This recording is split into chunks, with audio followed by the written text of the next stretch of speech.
भेजा है न मैं यहाँ आया हूँ, मुझे तो माँ गंगा ने बुलाया है।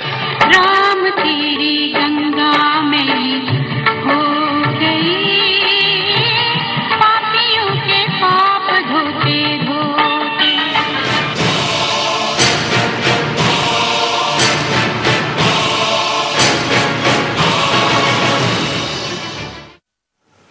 ब्रेक के बाद आपका एक बार फिर से स्वागत है। हम कार्यक्रम के अंतिम चरण के तौर है और बचे हुए समय में आप क्या गंगा के लिए कर सकते हैं, तन मन और धन, आप तीनों या एक कॉल करके बताइए, एसएमएस करके बताइए।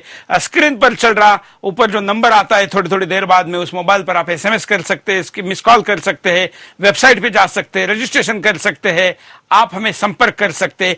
किसी भी तक प्रकार से आप और हम मिलकर इस अभियान को आगे अगर बढ़ाते हैं तो हम एक देश में आदर्श निर्माण करेंगे कि आखिर समाज कैसे आगे बढ़कर यह काम कर सकता है। देश में पहली बार ऐसा माहौल बना है कि कुछ हो सकता है। इस माहौल का उपयोग सकारात्मक दिशा में करिए और इसका सबसे पहला सकारात्मक फायदा गंगा के लिए अर्थात आप और हम के लिए करिए। अगले कॉल। जय हिंद। जय चौहान जी। हाँ, मैं पृथ्वीपाल सिंह बैंकॉक से बोल रहा हूँ। हाँ। सर जी, सबसे जरूरी है, अगर सरकार कटिबद्ध है, सिर्फ सरकार के करने से कुछ नहीं होगा। हर व्यक्ति का नैतिक धर्म अगर मान के चलें कि गंगा को साफ करने हमारी जिम्मेदारी है। गंगा को गंदा कौन करता है? हम और आप करते हैं, जनता करती है। जनता इस बात को मान के चले कि हमको गंगा को साफ रखना है तो आधी समस्या तो वहीं खत्म हो जाएगी। अगर सरकार कटिबद्ध है तो हमको भी कटिबद्ध होना पड़ेगा। दूसरी बात यह है कि जो कंपनियों से मलबा गिरता है और जो सीवेज का पानी है, सीवेज का, उसको रोकना सरकार की प्राथमिकता होनी चाहिए। इन दो मुख्य कारणों से गंगा का पानी सबसे ज्यादा दूषित होता है। बिल्कुल। और जो बात आपने कही है कि गंगा में गिरने वाले पानी को पहले ट्रीटमेंट करके गंगा में फिर छोड़ा जाए, तो ऐसा प्रयास पहले भी हुआ, लेकिन जो मशीनरी खड़ी गई, जो प्लांट लगाए गए, वो प्लांट बंद पड़े हैं। उसमें कुछ होता ही नहीं है, बस वो दिखावे के लिए किए गए हैं। इस बार दिखावा नहीं, प्रत्यक्ष दिखना चाहिए, प्रत्यक्ष करना चाहिए, जमीन पर उतरना चाहिए, क्योंकि बात केवल सरकार की नहीं, अंतरात्मा की है। अगले कॉलर। जय हिंद। हेलो, बोलिए। हाँ जी, नमस्कार जी, शैलेंद्र पांडे बोल रहा हूँ दिल्ली से। हाँ, देखिए, मेरा जो मानना है, जिस प्रकार हम सभी लोगों ने मिलकर गंगा नदी को प्रदूषित करने में अपना अपना योगदान दिया है, बिल्कुल ठीक उसका उल्टा करना होगा। बिल्कुल। और हम सबको मिलकर ही योगदान देना होगा, चाहे मैं, आप, गवर्नमेंट, प्राइवेट कंपनियां, कचरा फैलाने वाले, दूषित प्रदूषण फैलाने वाली इंडस्ट्रीज, या जितने भी हमारी गवर्नमेंट बॉडीज है, उन सबको इनिशिएट लेना पड़ेगा इसको साफ करने के लिए। वाह, बड़ी अच्छी बात कही, धन्यवाद। बड़ी अच्छी बात कही कि हमने सबने मिलकर इसको किया है। अनदेखा करना यह भी अपने आप में गुनाह है या गुनाह में शरीक होना है। गंदगी होते हुए हम अगर चुप बैठे हैं, अनदेखा किया है, तो भी हम गुनहगार है। इसलिए अब इस पाप को धोना, इसका मतलब है कि अगर इसका एक ही उपाय है, वो गंगा बचाओ अभियान में सम्मिलित होना। अगले कॉलर। जय हिंद। जय हिंद। बोलिए। जय हिंद साहब। क्या कहना है आपको? मैं हैदराबाद से बोल रहा हूँ साहब। हाँ, जब गंगा के बारे में इतना कुछ आप लोग को बोलते हैं तो मैं एक छोटी सी बात कहना चाहता हूँ। हाँ। इस गंगा को जो मैला करने वाले इंसानी है। मैं चलो मान लिया जाए कि नरेंद्र मोदी के नेतृत्व में अगर ये गंगा साफ हो भी गया, होने के बावजूद अगर फिर ये मैला नहीं होगा बोल के क्या गारंटी है सर? नंबर एक। नंबर दो, जब बड़ा बड़ा वीआईपीओ को दीवार बन सकता है, जेलों में दीवार बन सकता है, एक बार गंगा साफ होने के बाद 15-15 फीट, 20-20 फीट का इतना बड़ा दीवार बनाया जाए ताकि एक भी कचरा बाहर से अंदर ना जाए। चलिए, धन्यवाद। हमको थोड़ा से वैज्ञानिक उपाय सुझाने होंगे। नदी का एक अपना प्रकृति होती है, उसमें दीवारें बनाना उपयोग नहीं है, लेकिन आपने सुझाव देने का प्रयास किया, इसका हम स्वागत करते हैं। अगले कॉलर। जय हिंद। हरिओम सुरेश जी। बोलिए। हरिओम सुरेश। देश में से जो यात्री आते हैं वो काशी के घाट पर सामूहिक पूजा, श्राद्ध, धार्मिक विधि पंडों के पुजारियों के द्वारा करके निर्माल्य माँ गंगा में छोड़ देते हैं। तो इन पंडो पुजारियों को यदि समझ देकर जो एक साथ 40-50 भाविकों का निर्माल्य माँ गंगा में न डालकर कचरा डालने के लिए जो व्यवस्था की है वहाँ डाले।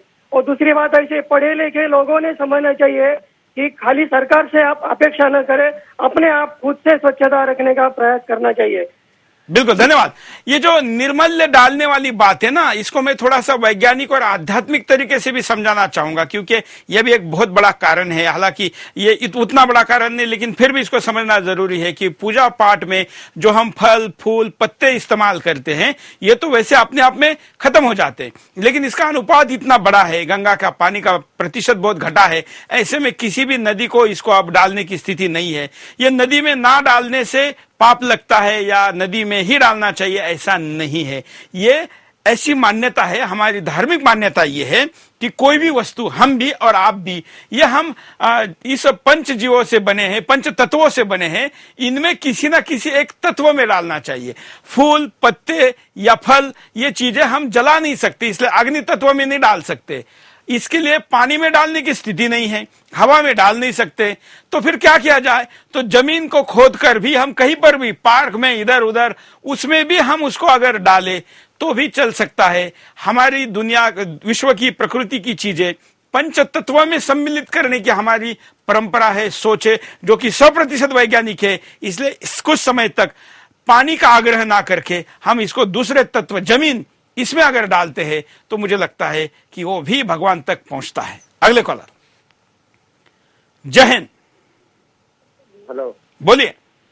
हाँ, मैं कहना चाह रहा हूँ। हाँ हेलो, मैं कहना चाह रहा हूँ, अभी एक जो आपकी कार्यक्रम आ रही है गंगा, बाकी हम इसे माँ मानते हैं गंगा को, लेकिन जिस भागीरथी प्रयास से ये गंगा हमारे तक पहुंची, पहाड़ों से लेकर मैदानों तक, हाँ। आज हमें चाहिए कि वही भागीरथी प्रयास करें इसको बचाने के लिए। ये तो एक राजनीतिक मुद्दा हम लोग देख रहे हैं, पिछले 10 वर्षों, 2 दशकों से 10,000, 40,000 करोड़ और न जाने कितने हजारों हजार करोड़ कागज पे खर्च हो गए, लेकिन ये कहीं पर भी सफल होता हुआ है। अब मोदी भाई जी का कहना है, हमारे प्रधानमंत्री जी का, तो ये हमें देखने की बात है। लेकिन सबसे बड़ी बात ये है इसमें कि लोगों में जागरूकता लाई जाए। मेरी समझ से जब तक मानसिक और वैचारिक रूप से हम अपने आप को प्रदूषित होने से उसको न रोके तो बहुत मुश्किल है ऐसे में इसको बचाना।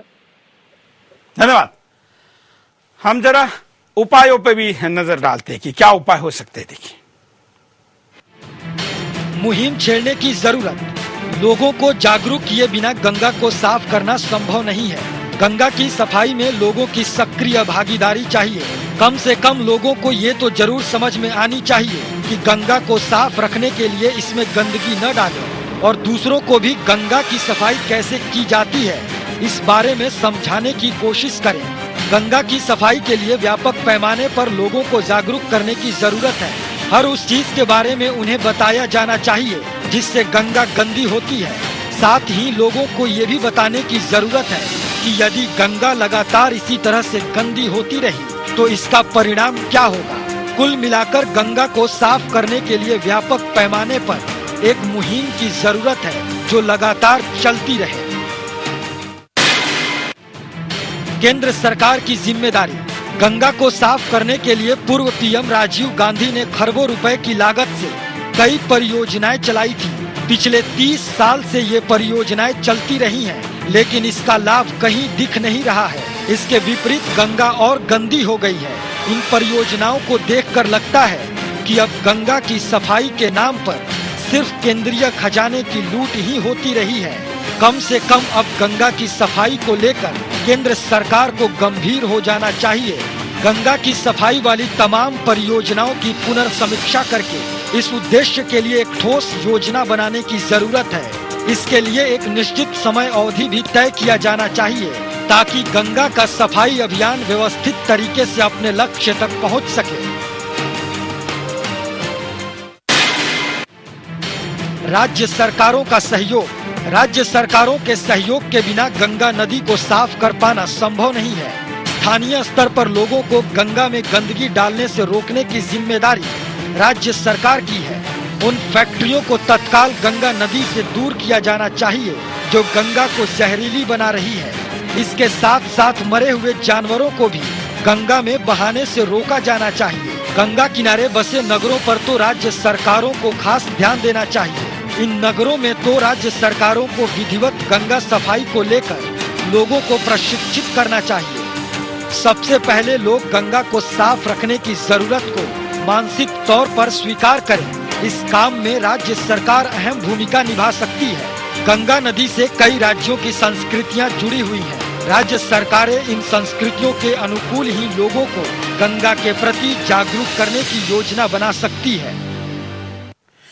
हमने प्रयास किया आज आपके सामने ये मुद्दा लाने का। हम कई अभियान लाए हैं और उन अभियानों को हमने यशस्वी तरीके से पूर्ण किया है, लेकिन ये भगीरथ प्रयासों की जरूरत है। गंगा को जमीन पे लाना जितना मुश्किल था उससे भी ज्यादा मुश्किल है, लेकिन इस बार बहुत ज्यादा हाथ आगे बढ़ने की आशा है, संभावना है, दिख रहा है। ऐसे में अगर आप पीछे रह जाए तो क्यों वो ठीक नहीं रहेगा। इसलिए हम आप पीछे न रहे, हम आप आगे रहे, ऐसा प्रयास हो। और इसलिए इस अभियान से ज्यादा लोग जुड़े।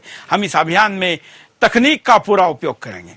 यह अभियान चैनल पे भी चलता रहेगा, जमीन पे भी चलता रहेगा, सोशल मीडिया में भी चलता रहेगा। हम कॉल सेंटर से लेकर तमाम प्रक्रिया इसके साथ जोड़ेंगे। ये केवल एक कार्यक्रम देखकर मिस कॉल देने और एक फोन कर प्रतिक्रिया देने तक का अभियान नहीं है, प्रत्यक्ष सहभागी होने का अनुभव है, कार्यक्रम है, अभियान है। और ऐसा कहते हैं कि अगर हम गंगा के उपयोगी आते हैं तो हमारी 7 पीढ़ियां उससे उद्धार होती है। अब हम गंगा के स्नान में तो पूरा देश नहीं जा पाएगा, जाना चाहिए, इसी निर्मल बनाने का प्रयास होना चाहिए, लेकिन घर बैठे गंगा की सेवा करने का मौका पहली बार आया है। उस मौके को मत छोड़िए, हमसे जुड़िए, गंगा अभियान में जुड़िए। इसके लिए हमारी वेबसाइट saveganga.in और हमारे सोशल मीडिया के अकाउंट ज्वाइन सेव गंगा, इस पर आप हमसे जुड़िए। हम चाहते हैं कि आप और हम मिलके दुनिया को कुछ उदाहरण पेश करें कि यह भी हो सकता है। आज के लिए इतना ही। जय हिंद। मुझे किसी ने भेजा है, न मैं यहाँ आया हूँ, मुझे तो माँ गंगा ने बुलाया है। राम तेरी गंगा